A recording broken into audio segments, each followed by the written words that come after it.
Hello and welcome to Nothing But the Truth. As Prime Minister Modi's government completes its first week in office, we look back on the last 7 days with one of its most important senior ministers, the Minister for Law and Justice, Communications, Information Technology, as well as one of the official spokesmen of the government, Ravi Shankar Prasad. Mr. Prasad, let's start with the ordinance passed by your government to amend the TRAI Act. Given that an ordinance is only permissible when there's need for immediate action, and secondly, given that Parliament is due to meet in less than a week's time, how does your government justify passing an ordinance? You're absolutely right, Karan. It is not an ordinance simpliciter. The individual is more important. Nripan Mishra is one of the most outstanding officers. Extraordinary experience, extraordinary integrity. When Modi selected him, that was a technical glitch found. Unlike TRAI in Competition Commission, other regulatory bodies, there is no prohibition. That has been lifted, that's all. I'll come to Mr. Mishra in a moment's time, but let me first pursue this point about the ordinance. As you know better than me, an ordinance is only permissible when there's need for immediate action. Now, this act is 17 years old. You could have comfortably waited a week or 10 days till Parliament met, handled the amendment through Parliament, rather than misuse an ordinance. That's what I'm asking you. Why misuse an ordinance when you don't need to? It is not a case of misuse at all. Narendra Modi, as the Prime Minister, is going to go from day one. He needs a secretariat. He needs a principal secretary. And he selected the best man possible, Nripan Mishra. But he couldn't wait a week to do it in Parliament and do it through a bill rather than an ordinance? It will be done in the Parliament. Eventually. It has to be done. Because it was an emerging situation. Because the man must be appointed properly. You're saying to me that the Prime Minister's need for a principal secretary on day one was greater than his concern whether this should be done through an ordinance or through a bill? No. The point is very simply. Once Mr. Mishra has to be appointed, there is an emerging situation that the technical glitch, if at all I call it, must be removed. That's all. All right, let's come then to Mr. Nripan Mishra. As you yourself admitted, this ordinance has a single focus. It's been done specifically to facilitate Mr. Mishra becoming the Prime Minister's principal secretary. But that breaches the cardinal convention and principle that you never create a law with a single individual in mind. Yet you've done it here. The point is very simply, Mr. Mishra is there. Others can also follow. Remember, Mr. Mishra was TRAI chairman 8 years ago. In other things, it is not a provision there. Suppose a TRAI chairman is there in the future. Therefore, these TRAI regulations have been brought on par with other regulatory bodies. Except that that's not fully the case, because the law that sets up the Central Vigilance Commission actually does have a similar condition debarring further employment. If you want to remove that bar, then do it across the board for everyone. No, for instance, in Public Service Commission, constitutional body, there is a bar. Why say that? Absolutely. Therefore, the so role... it's selective. No, the role of CVC, the role of Public Service Commission is different. TRAI is the regulator simpliciter, like your bodies like Competition Commission or other insurance regulatory authorities like that. All right.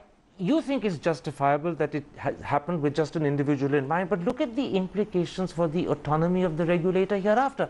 You've now opened a window for future chairmen of TRAI to so tailor their decisions that they can try and seek favor with the government of the day and hope for a job. Now, there's nothing to stop the next chairman of TRAI taking decisions that favor your government in the hope that he'll get a job. That bar has been removed. I think that will not be a fair comment to make. In this law also 2 years bar is there unless there is exceptional circumstances. But Karan, let me put it differently. There is a cooling period for finance secretary, for banking secretary, for defense secretary. By that logic, you will see that people will favor a company as defense secretary to become an officer in that company, for finance secretary. I think we need to trust institutions and also individuals.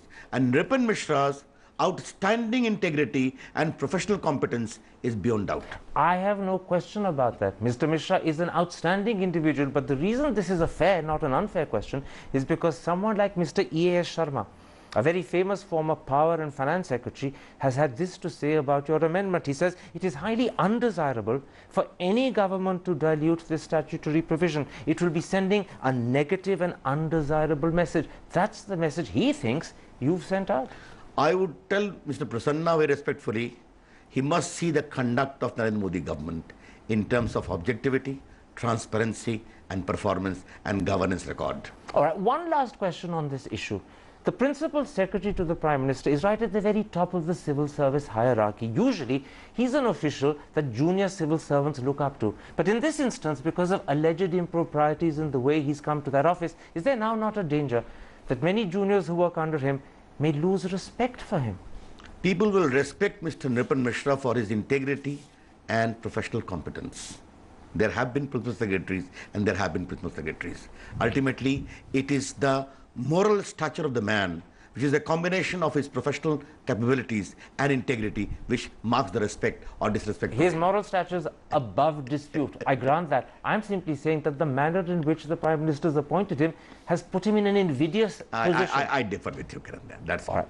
Let's then come to your HRD Minister, Smriti Irani. Unfortunately, her election affidavits contradict each other. In 2004, she claimed she was a Delhi University BA and she gave the year as 1996. But in 2011 and in 2014, she changed that to Bachelor of Commerce Part 1 and gave the year as 1994. And the Congress party says at least one of those two affidavits has to be wrong and maybe is a lie. First of all, Congress people needs to pick up a little better things after the resounding defeat, except picking up technical glitches in affidavit. Smriti Irani has very rightly stated, Karan, please judge me on my performance. She's in Rajya Sabha with me. And let me tell you, Karan, her parliamentary skill are better than many PhDs.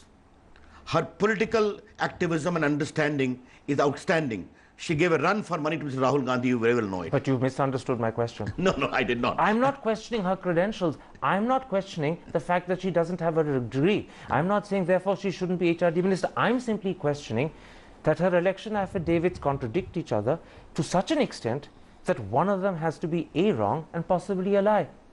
Now, I think she will explain that. And she has explained that she lost these elections. Two of them are completely right.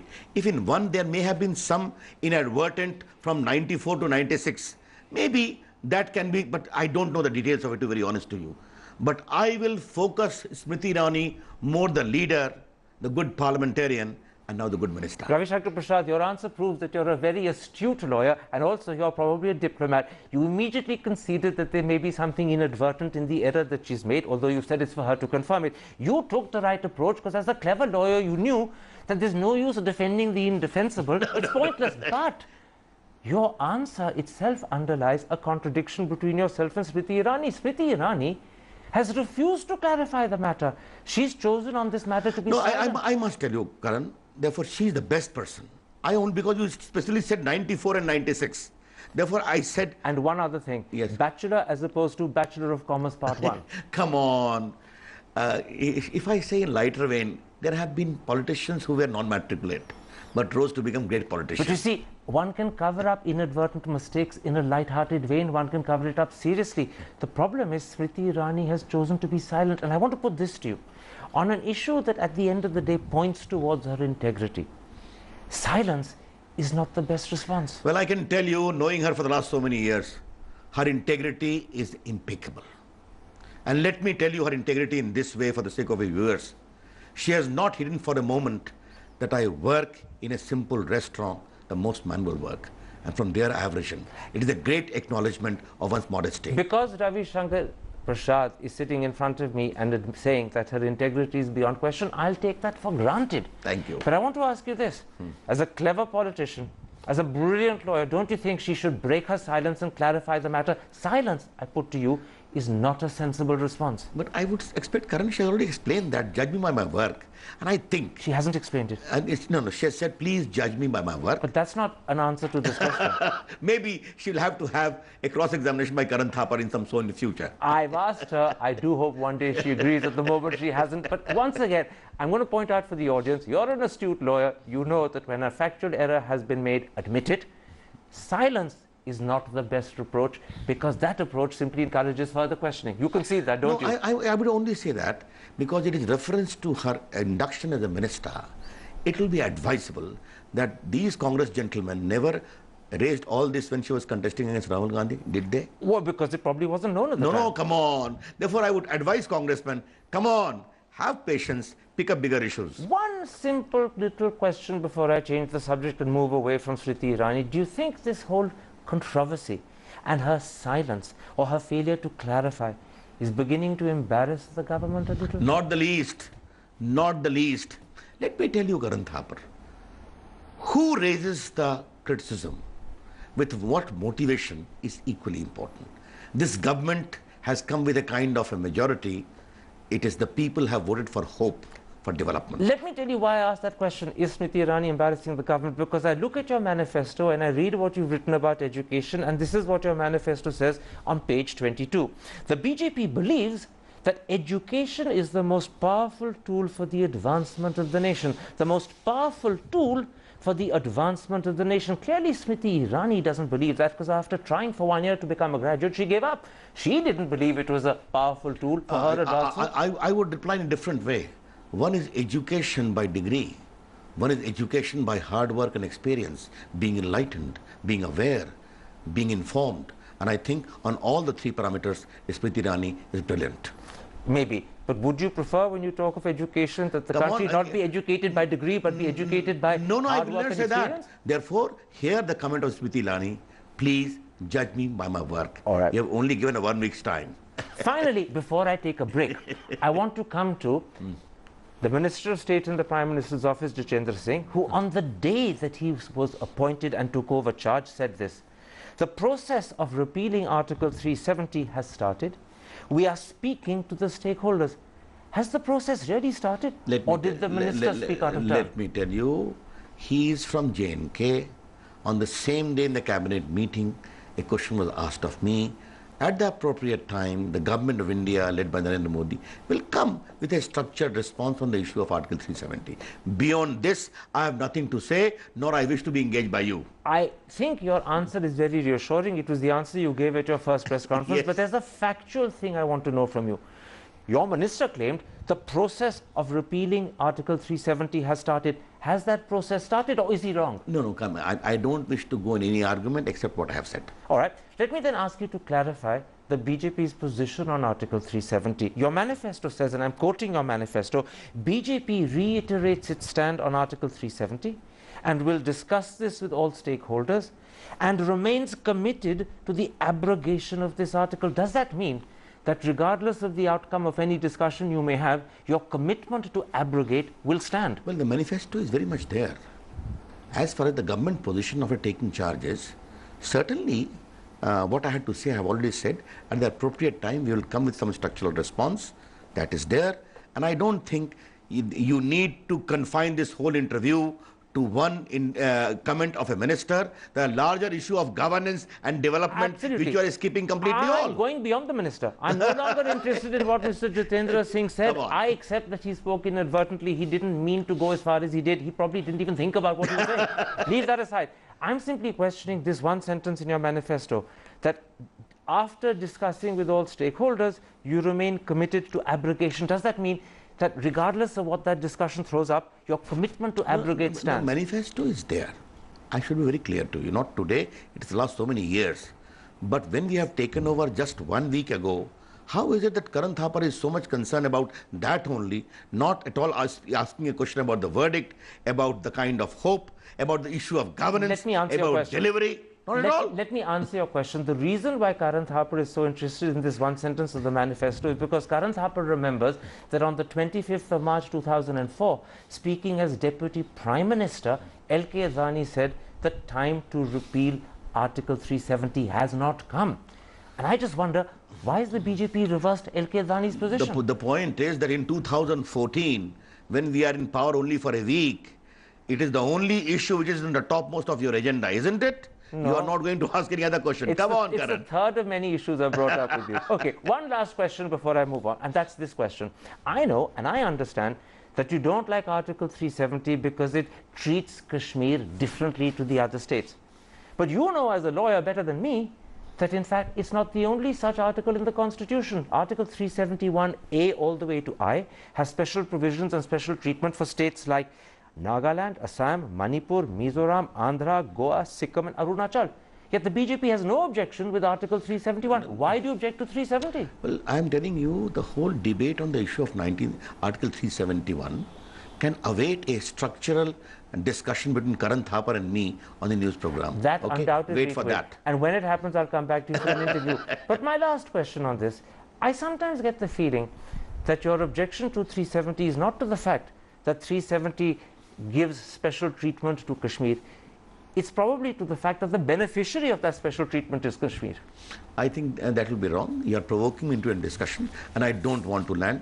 A lot can be spoken at the appropriate time. All right, let me take a break at that point. When I come back, I want to talk to you about Parliament, which will be convening in exactly 4 days' time. But why you're not talking about the nature of mandate we have got? Because the nature Why of that question is not important for you? No, the nature of the mandate the was BJP something... getting a majority on its own. Narendra Modi is setting records.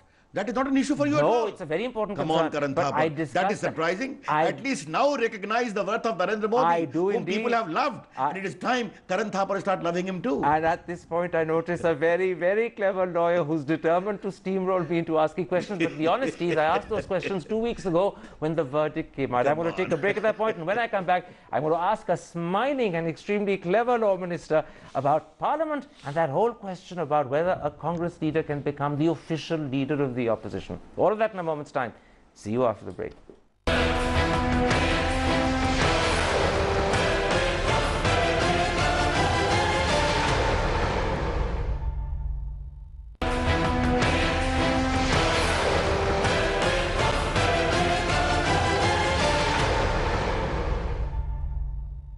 Welcome back to Nothing But the Truth and an interview with one of the most senior ministers of Prime Minister Modi's government, the Law and Justice Minister, Communications and Information Technology Minister, as well as one of the official spokesmen of the government, Ravi Shankar Prasad. Mr. Prasad, Parliament begins on the 4th, and for many the key question is, will a Congress leader get the official status of leader of the opposition?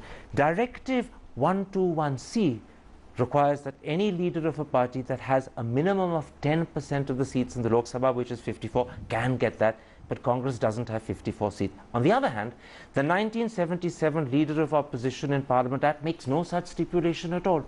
So which of these two, Directive 121C or the Act, will apply? You are asking this question to the wrong person. But you're law minister. Just a minute. No. Who will be the leader of opposition is the prerogative of the speaker. One. Just a minute. The decision of the speaker is there, the norms are there. That law says what shall be the entitlement of the leader of opposition. No.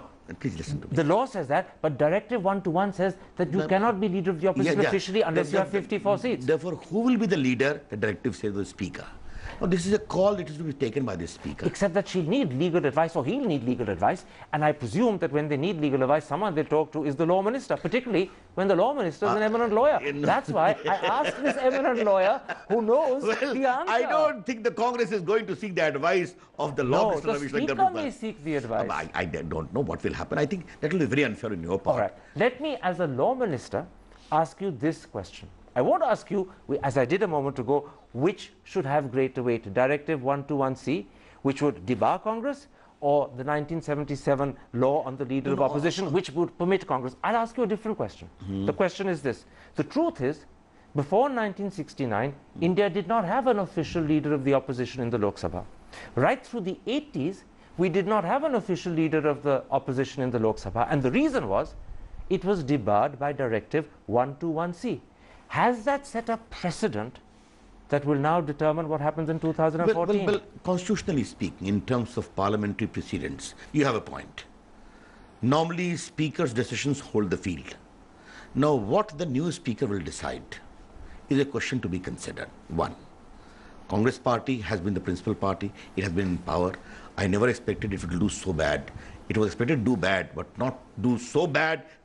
Even you never expected, isn't it? You were giving them 100 plus, if I recall you correctly, in some of our discussions. But anyway, you are always wide of the mark.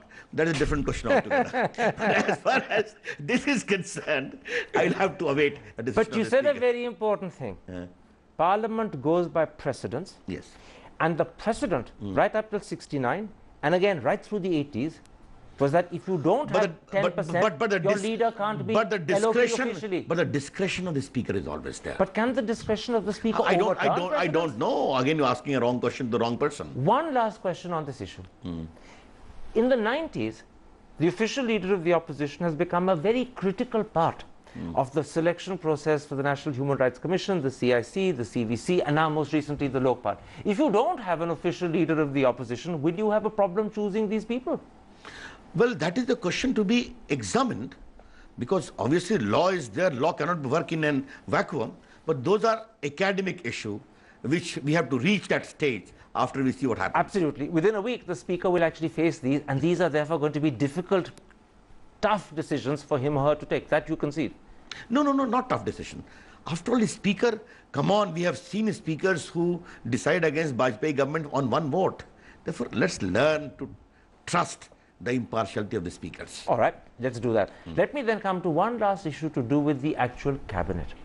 At a time when the country believes that it is going through an economic crisis, at a time when all three service chiefs believe that defense procurement is not happening satisfactorily and they're worried about the level of equipment the services have, Mr. Modi has chosen to make the same man both finance minister and defense minister, and many people feel this was a bad decision by Mr. Modi. How do you respond to that? Is the man in question, Arun Jaitley, competent or not?